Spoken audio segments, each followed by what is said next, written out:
So, you want to know which decks dominated the Gdańsk Regional just to stay ahead of the meta, or do you just want to know which decks performed well? Well, that's exactly what I'm going to do in today's video. I will be diving into how the decks are built and what tech they included for certain matchups, just to get you updated for future tournaments. And don't forget to like this video and subscribe to my channel if you're new and you don't want to miss any future content. So without further ado, let's get started. But before we do, I just want to let you know this video is not sponsored, but I do have some affiliate links in the description down below if you want to help support the channel. Alright, enough chatter, let's get going. Alright, let's start off with the Gdańsk Regional winner being Daniel Magda. So he piloted the Gholdengo Lunatone archetype. So you probably already knew this, but Gholdengo got a huge upgrade with the release of Mega Evolution being the Lunatone and Zoroark engine. So what does the Zoroark and Lunatone engine do?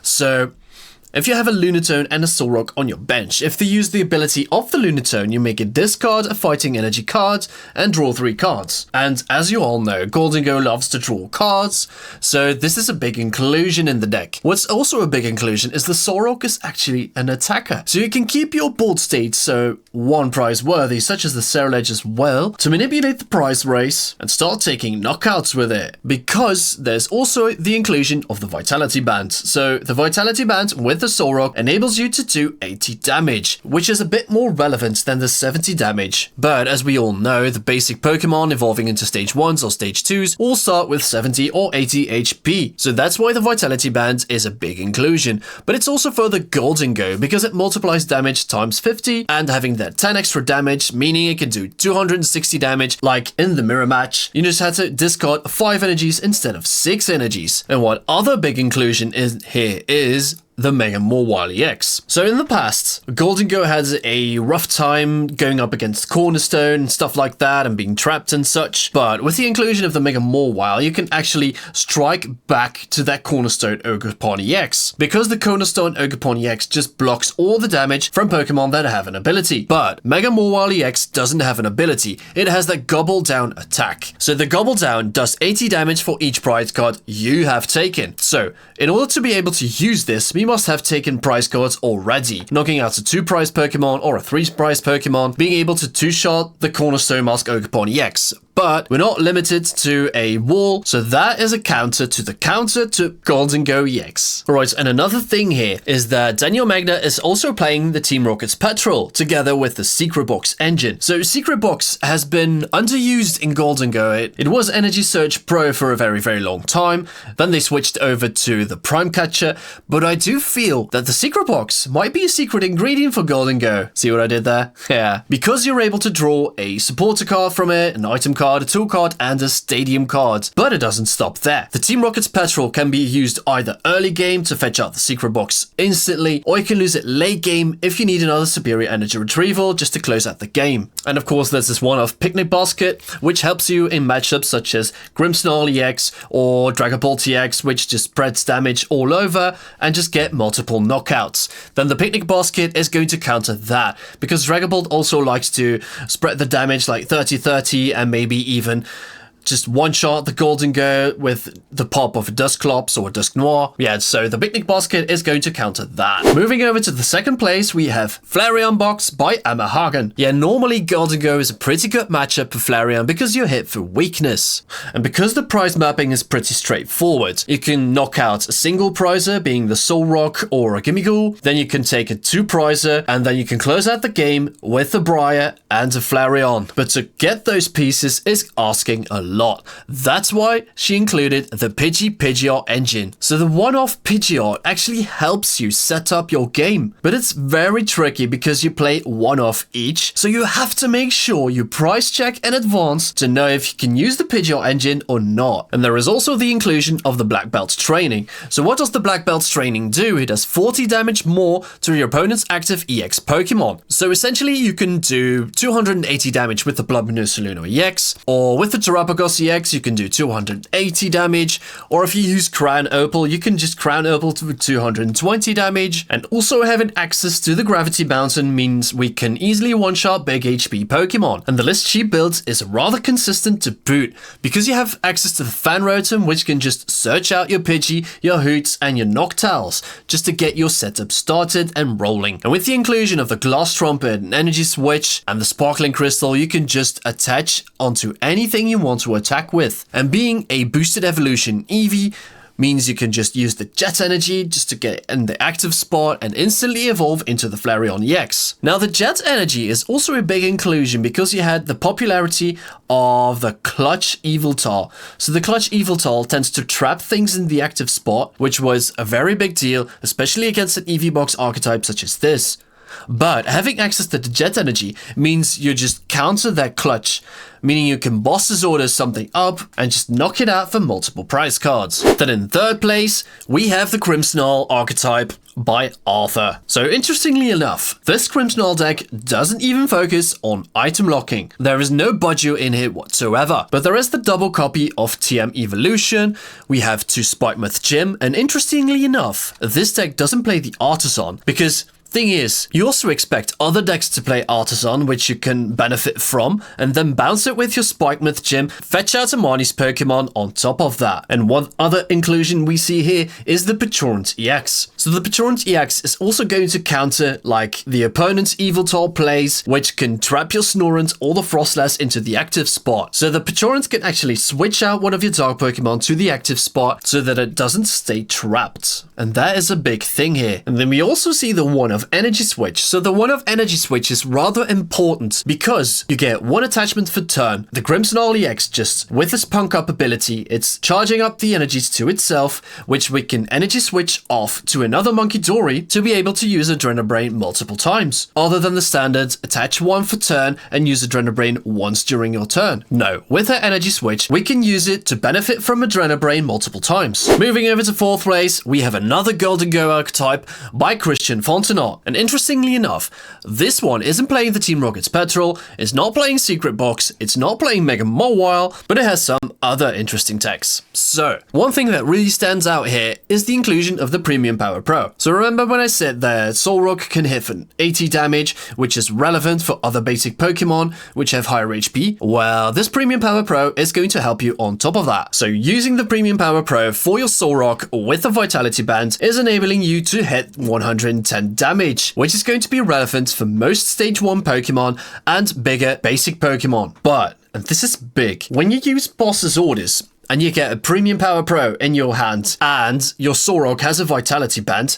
you can basically knock out a Pheasantipity for weakness and take 2 prize cards from it while maintaining a 1 prize board state. And then there's even Alana's 8 to get your Zoroark and your Lunatone back into your hands to boot. But other than that, this list doesn't seem to have any answers to Cornerstone Ogerpon. So I feel Christian might have been lucky and just dodged those matchups. Right, and moving over to 5th place, we have another Flareon box by Thomas Ducrot. So again, it seems like there was an abundance of Gholdengo, and Flareon just profited from that. And while it does have some similarities to the deck list from Emma Hagen, this deck is playing 2 Counter Catcher and just the 1 Jet Energy. So the 2 Counter Catcher is interesting because you can use the Fan Rotom to get your first knockout. If they knock your Pidgeot or any 2 prizer, you can just respond to that with a Counter Catcher and just play on odd prizing until you can finish out the game with a Briar and a Counter Catcher to boot. Because the thing is, oftentimes you cannot use Boss's Orders and Briar at the same time, so that's why they included a double Counter Catcher. Now moving over to 6th place, we have Zoroark,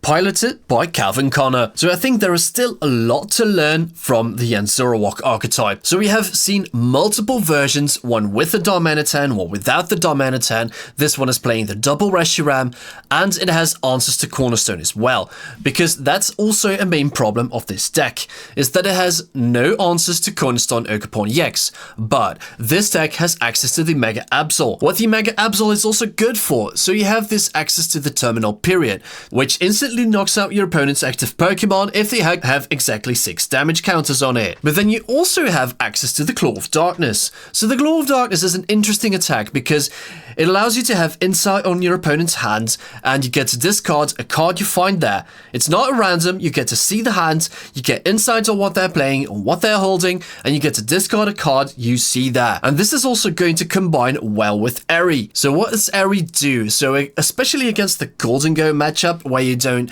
build up damage onto your Zoroark EX, because you have these archetypes we can't get further than 200, 240, 250. But Gholdengo EX is going to one-shot your Zoroarks every single time. So to counter that, they included the Arai card. So the Arai card is basically going to get rid of the superior energy retrievals, so the Gholdengo EX doesn't even stand a chance. So remember when we talked about the Mega Absol EX having the terminal period? So you might think, what other ways are there to build up the damage on your Pokemon? So we have the means of Munkidori, so we can basically transfer the damage they did to us back to the opponent. And we can accelerate energies through the means of Ends PP up, Janine's Secret Art, and just energy switch onto the Munkidori, or just attach for turn. Or this is rather a cool thing, you can use the Vatorant EX to switch out your Yveltal into the active spot. You can use Counter Catcher or Boss's Orders to trap something else in the active spot, poisoning yourself, ticking 10 damage every single turn, and you can build up the damage until you have enough on your Munkidori to channel over to your opponent's active Pokemon, which can't attack, and then you can switch into your Mega Absol EX, E-switch the energies onto it, and then use Terminal Period to instantly knock out the opponent's Pokemon, or to just weaken it enough to use Claw of Darkness and to set them back a card, meaning potential game wins, or to set them back even further. And another cool thing we see here is the inclusion of the Team Rocket's Watchtower. So what that essentially does is, because we saw the popularity of Terra Box, the Zoroark actually adopted the Team Rocket's Watchtower to counter that Terra Box, because with the release of Mega Evolution, already talked about this before, everyone is playing Lily's Determination and cutting out on Night Stretches and Super Odd just because you don't need to play Professor's Research to discard your hand, and you don't need to play a Slot Recovery as you used to. So that's why we saw a popularity of Terra Box and the Flareon box, and that Team Rocket's Watchtower is to go to counter those decks. Second to last spot, we have the Mega Box, originally brought to you by Todd Ratcliffe and now piloted by Keito Arai. So this deck has been in development a lot, and being the big surprise play by Todd Ratcliffe, everyone was shocked by it and everyone started attacking against it, because it included the Cornerstone Mask Ogerpon, which countered Gholdengo, Zoroark, and multiple other decks, as well as having the Yveltal to trap something in the active spot and just knocking it out with the Mega Absol or even the Bloodmanier Luna. So I think there's also a lot to learn from this archetype. You can go many ways with this, and we see this one including the Zoroark's Machinations. So the Zoroark's Machinations is actually going to trim your opponent's hand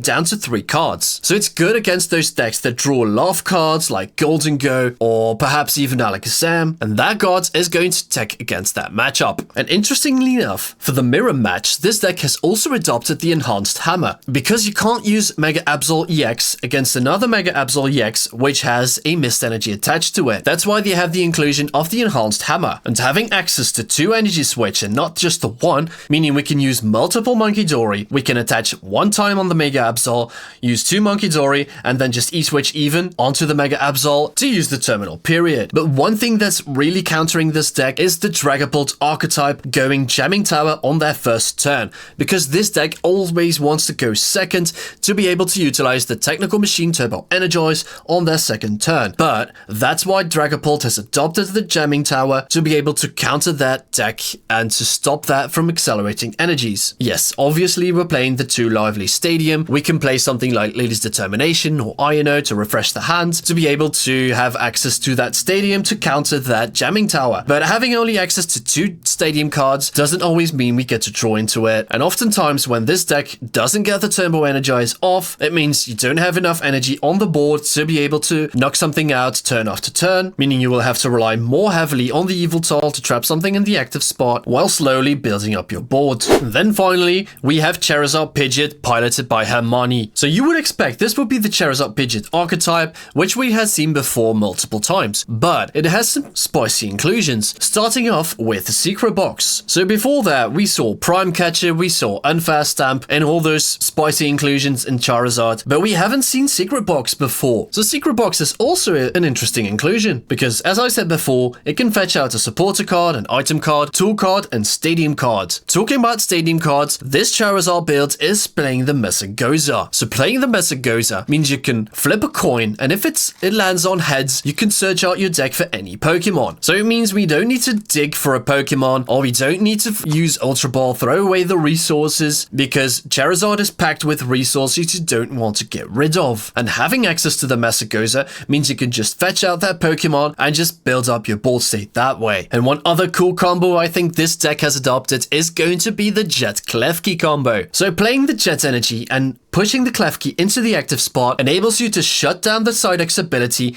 to be able to pop your Dusknoir and Dusclops. So that Psyduck isn't going to help anything if Klefki is in the active spot. And with the help of Dusknoir and a potential Mew with genome hacking, means we can one-shot a Dragapult TX while even putting 6 damage counters onto the bench, maybe even knocking out a Duskull in response and taking 3 prize cards. And of course, then they are going to knock out your Mew EX in return, meaning you can respond with a Charizard EX with a Briar to be able to take 3 prize cards from it. So there are a lot of ways you can close out the game with this Charizard EX build, and I think it's very interesting. Also to mention they're using the Pidgeot with the 90 HP. So before that, we also always saw the Pidgeotto with the 80 HP and the free retreat, but I suppose that's not really relevant anymore, and that 10 extra HP is going to help you a lot. Alright, and that is going to wrap up today's video. I hope you enjoyed the top 8 talk from the Gdańsk Regional, because I sure did. And if you want to see me